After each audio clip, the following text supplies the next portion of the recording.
Alexander de Zacatecas, el viaje con los niños fantasma.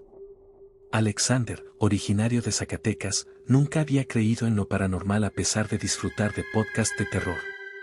Sin embargo, una experiencia reciente lo dejó cuestionando la realidad de lo que acecha en las carreteras. Todo comenzó hace unas semanas, cuando se embarcó en un viaje largo pero lucrativo, transportando una carga frágil desde México hasta Oklahoma, Estados Unidos. Siendo un hombre joven, solía soportar bien los viajes, pero después de un día al volante, su espalda ya empezaba a resentirse. Mientras conducía lentamente por Nuevo León, alrededor de la medianoche, inmerso en un largo tramo de desierto con escaso tráfico y una oscuridad profunda, los eventos sobrenaturales empezaron.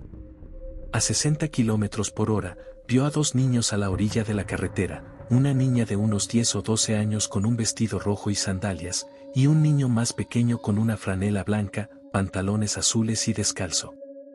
A pesar de la oscuridad, las potentes luces de su camión le permitieron verlos claramente.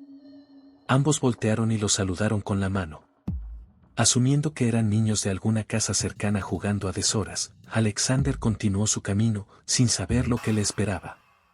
Apenas 10 minutos después, un leve golpe en el parabrisas derecho lo sobresaltó. Pensó que era una piedra, pero un minuto más tarde, otro golpe se repitió en otra parte del parabrisas. Descartó la lluvia al ver que no había humedad y el cielo estaba despejado. Un tercer golpe encendió sus alarmas. Detuvo el podcast y se concentró en la carretera.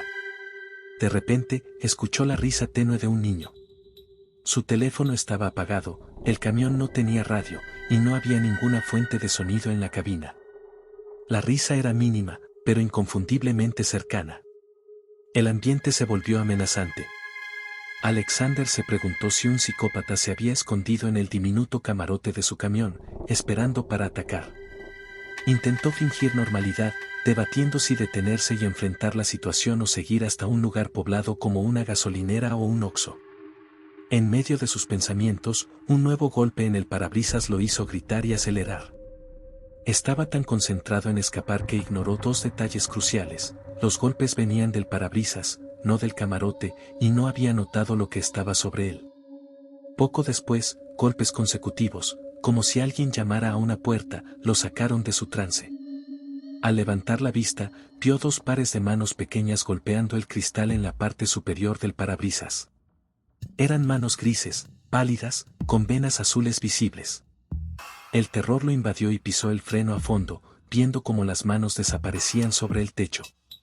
Reflexionó que era imposible que alguien se hubiera mantenido firme en el techo del camión durante el trayecto y, mucho menos, resistir la inercia de una frenada tan brusca. Alexander hundió la cabeza en el volante, gritando de pánico. Al levantar la mirada, no había nada frente al parabrisas. Cuando el camión se detuvo, Alexander se quedó inmóvil, hiperventilando y temblando. Saltó de la cabina, esperando ver criaturas horribles, pero el techo estaba vacío.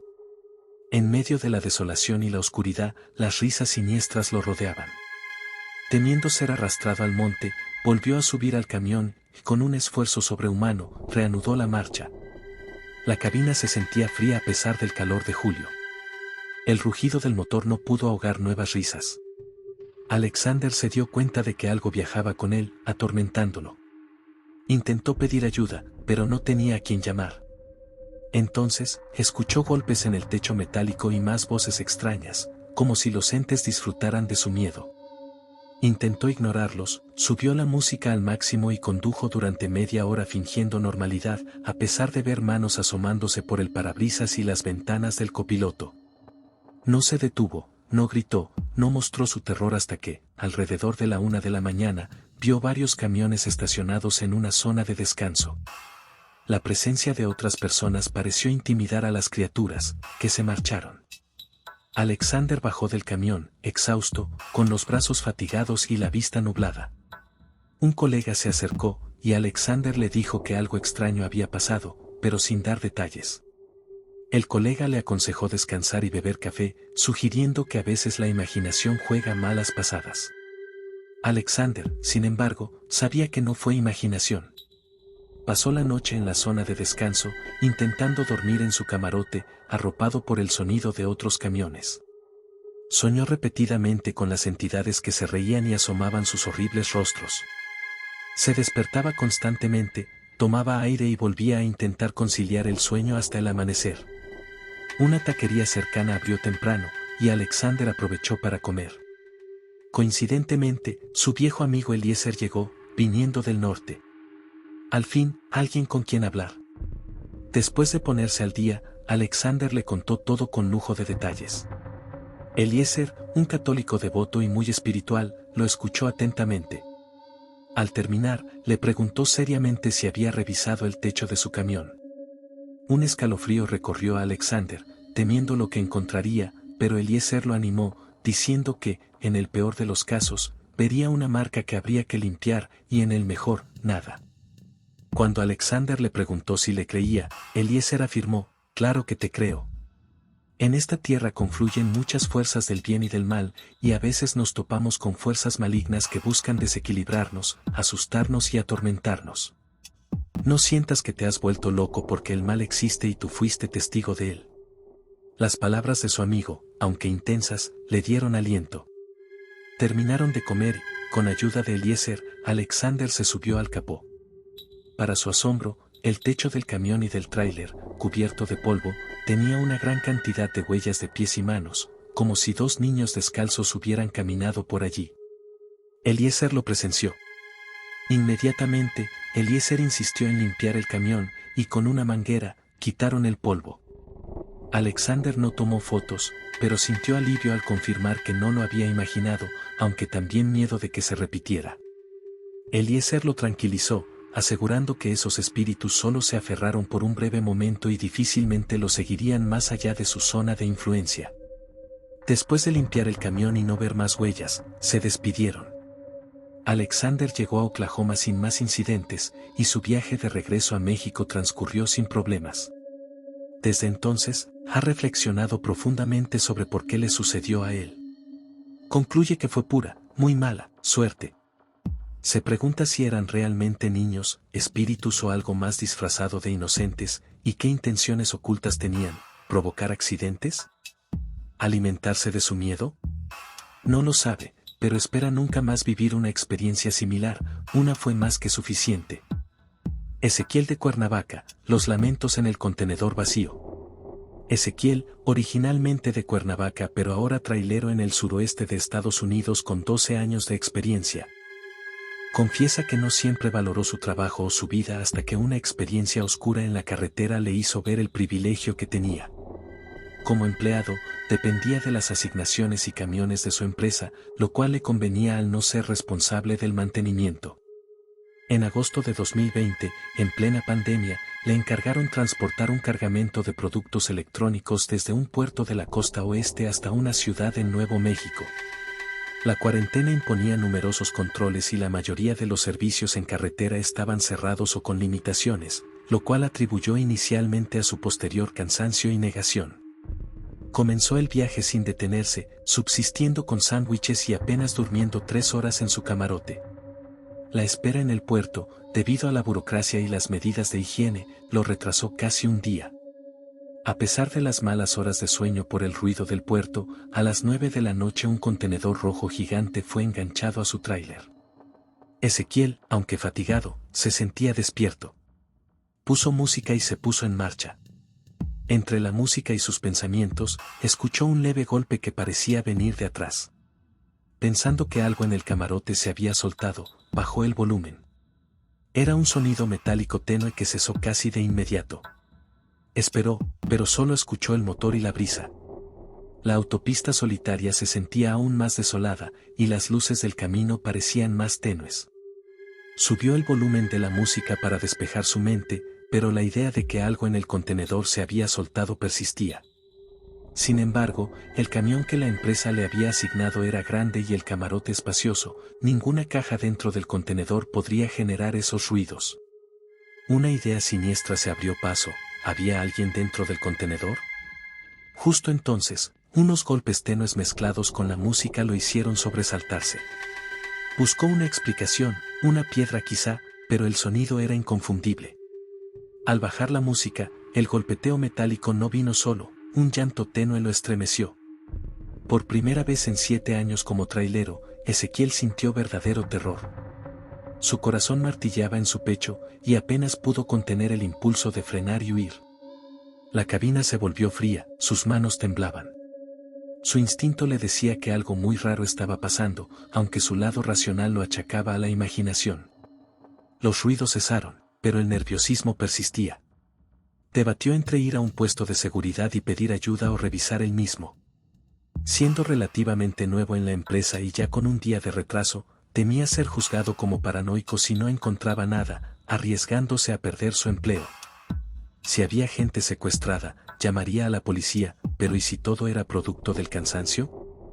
Los nuevos golpes y lamentos no esperaron su decisión, aumentaron en fuerza y cantidad, con rasguños que casi lo hicieron llorar. Intentó ahogar los sonidos con música, pero solo le dio dolor de cabeza y lo obligó a detenerse en un punto de descanso solitario. Al apagar la música, los llantos y golpes cesaron, pero escuchó susurros muy tenues en un idioma extraño. Convencido de que había gente en el contenedor y temiendo estar en medio de un caso de trata de personas, entró en pánico. Saltó de la cabina, mirando fijamente el enorme contenedor, hiperventilando. El punto de descanso era desolado, sin servicios, ni un solo auto. Los susurros volvieron a atravesar el metal. Gritó, preguntando si alguien necesitaba ayuda. Volvió a escuchar susurros y, con el corazón acelerado, tomó una decisión. Regresó a la cabina, tomó su teléfono y las llaves, y corrió hacia la parte trasera del camión. Con dificultad, usando la linterna de su teléfono, se subió para abrir la puerta del contenedor. Después de forcejear con pestillos y seguros, logró abrir la puerta derecha, gritando en inglés si alguien necesitaba ayuda. Sudaba y le costaba respirar, solo pensaba en salvar a las personas encerradas. Pero para su sorpresa, no encontró nada. Solo un muro de cajas selladas, organizadas de tal forma que no cabía nada más. Pensó que las personas estaban atrapadas detrás de las cajas e intentó mover una, pero era demasiado pesada. Temió dañar la mercancía o ser acusado de robo. Les gritó que los llevaría a un lugar seguro, pero solo hubo silencio, interrumpido por el viento y la vegetación. Cerró las puertas del contenedor y esta vez, sí, aceleró hacia el puesto de policía más cercano. Los sonidos habían desaparecido. Se preguntó si se habían quedado sin aire y condujo a una velocidad insegura dada la carga. No se detuvo hasta llegar a la frontera con Nuevo México. Allí, alterado, advirtió a los oficiales que estaba casi seguro de que había gente dentro del contenedor. Esto los alarmó, pero un oficial mayor lo detuvo y lo interrogó sobre lo que había escuchado, su origen y destino. Ezequiel explicó todo detalladamente. El oficial, aunque no le creía del todo, accedió a acompañarlo al depósito, a 1 hora de camino. Aproximadamente a las 5 de la mañana llegaron al depósito. Se informó al encargado y, bajo la atenta mirada del oficial y Ezequiel, el camión fue descargado. Cajas y más cajas de cartón y madera selladas fueron bajadas por un montacargas hasta que el camión quedó completamente vacío. El mundo pareció detenerse para Ezequiel hasta que el oficial le dio unas palmadas en la espalda, diciendo, «Hijo, tienes que descansar más antes de conducir. No te presiones tanto. Yo también he visto y escuchado cosas en mi trabajo». Ese día, Ezequiel volvió a casa agotado y se durmió, convencido de que todo había sido producto de su imaginación y el cansancio. Durante días, se autoconvenció de ello. Sin embargo, una noche, despertó tras soñar por 5ª vez consecutiva con esos golpes y llantos, y supo que lo vivido no fue una mentira. Ha meditado mucho, y en el fondo, sabe que algo estuvo atrapado en ese contenedor, aunque quizás no personas reales, sino energías. Solo Dios sabe que contuvo ese contenedor y en que estuvo implicado semanas, meses o años antes de que Él lo transportara. Se siente agradecido por su vida, su esposa y amigos, y por no ser víctima de la maldad, porque esa noche tuvo contacto directo con una parte muy oscura y a menudo ignorada de la realidad. Tiene la certeza total de que esa noche de agosto escuchó a un grupo de personas conversando en voz baja en un idioma extranjero, llorando y pidiendo ayuda desde el interior del contenedor, clamando por un rescate que probablemente nunca llegó. Alejandro de Pachuca, la bruja de la carretera. Alejandro, un trailero de toda la vida de Pachuca, Hidalgo, ha enfrentado numerosos sustos paranormales y peligros con personas vivas. Pero ninguno tan extremo como el que vivió a mediados de enero de 1998. Afirma que, usualmente, los encuentros con aparecidos o fantasmas son solo un susto breve, sin riesgo ni peligro real. Sin embargo, en una ocasión, una entidad cruzó todos los límites y por un instante sintió que su vida corría peligro. Era un viaje de 12 o 13 horas desde Pachuca hasta San Cristóbal de las Casas, en el sur de México. Alejandro partió temprano, alrededor de las 8 de la mañana, desayunando lo que su esposa le había preparado. Se comunicaba por radio con sus colegas y escuchaba música. Solo hizo una parada rápida al mediodía para ir al baño y estirar las piernas. Pero al salir de Veracruz, entre las 6 y 7 de la tarde, un atasco lo retrasó varias horas, haciendo que no llegara a Chiapas hasta la medianoche. Se quejaba con sus colegas por radio, quienes le advirtieron sobre la reciente delincuencia en esa zona, con asaltantes emboscando camiones. Les aseguró que estaría bien y siguió conduciendo. Poco después, un viejo camionero que se presentó como Amaro le dio un consejo: ten cuidado en las curvas y si es posible no te pares. Hay cosas raras por la noche en esa carretera. Alejandro, sin saber quién era Amaro, le agradeció y continuó por la carretera oscura y solitaria. Apenas se cruzaba con otros vehículos, y a los lados solo se veían árboles y alguna que otra casa con las luces apagadas. La monotonía del camino se rompió abruptamente. Tras una curva, una mujer pálida envuelta en harapos viejos estaba parada en medio de la carretera, forzándolo a frenar en seco. Su corazón se aceleró, estuvo a punto de atropellarla con su enorme tráiler cargado. Juró que no sabía cómo logró detener esa mole a tiempo. Molesto, bajó del camión, gritándole y preguntándole si estaba loca por detenerse así. Pero al levantar la vista, la mujer ya no estaba. Por un instante, temió haberla atropellado y la buscó debajo del camión, sin éxito. Luego pensó que había corrido al otro lado, pero tampoco la vio. Su corazón, que ya latía rápido, se aceleró aún más, sintiéndolo en la cabeza. Empezó a dolerle la espalda y sus dedos se entumecieron. Conocía esa sensación, no era la primera vez que se cruzaba con un espectro en la carretera, donde abundan energías y ánimas. Pero esta vez, tuvo un terrible mal presentimiento. Regresó al camión temblando, lo puso en marcha y aceleró para alejarse de la zona. El trayecto era en línea recta, lo que, según él, evitó un accidente. Inmediatamente notó que los frenos no respondían bien, por mucho que los bombeara, el camión no disminuía la velocidad. Sintió un hormigueo en la nuca. Dejó de acelerar, pero una leve pendiente mantenía la velocidad del camión. Intentó llamar por radio a sus colegas, pero no había señal. En cambio, escuchó un fuerte golpe en la puerta del copiloto. Miró de reojo, sin apartar la vista de la carretera, y vio la cara de la mujer que había estado en el camino, sonriéndole con dientes negros al otro lado del cristal. Empezó a maldecirla y a gritarle que lo dejara en paz, mientras apretaba el freno con todas sus fuerzas. Justo cuando pensó que se estrellaría en una curva cerrada, la sombra de la mujer se desvaneció tan rápido como apareció, y los frenos del camión volvieron a funcionar, deteniéndolo lentamente y permitiéndole tomar la curva con una calma que contrastaba con su pánico. Estaba conmocionado, sabía que acababa de salvar su vida. Tuvo que detenerse varios kilómetros más adelante en un punto de descanso donde, afortunadamente, encontró a otros dos traileros. Ellos lo escucharon llamar por radio, pero nunca escucharon su voz, asumiendo un error. Cuando les contó lo sucedido, al principio se rieron y lo ayudaron a revisar los frenos, que funcionaban perfectamente. Las burlas se convirtieron en incertidumbre. Le preguntaron cómo era la mujer, y al describírsela, uno de ellos comenzó a contar una vieja historia de los años 70, una mujer local, conocida por practicar brujería. Fue atropellada una noche por un camión de carga. Las autoridades retiraron su cuerpo, pero su espíritu, molesto y lleno de rencor, se quedó allí. Alejandro no sabe por qué lo eligió a él, ni por qué se salvó. Habló con otros traileros sobre ese tramo entre Veracruz y Chiapas. Algunos habían sentido algo extraño, visto sombras o cosas volando en la oscuridad, mientras que otros no notaron nada fuera de lo común. Él, sin embargo, sabe lo que vivió. Desde entonces, ha sido más cuidadoso, evitando conducir de noche. Prefiere llegar tarde y dormir en la cabina antes que arriesgarse a vivir algo así de nuevo. Reconoce que ninguna entrega vale su vida. Su lección es, la gente dice que hay que temer a los vivos, no a los muertos. Para él, hay que temer a ambos.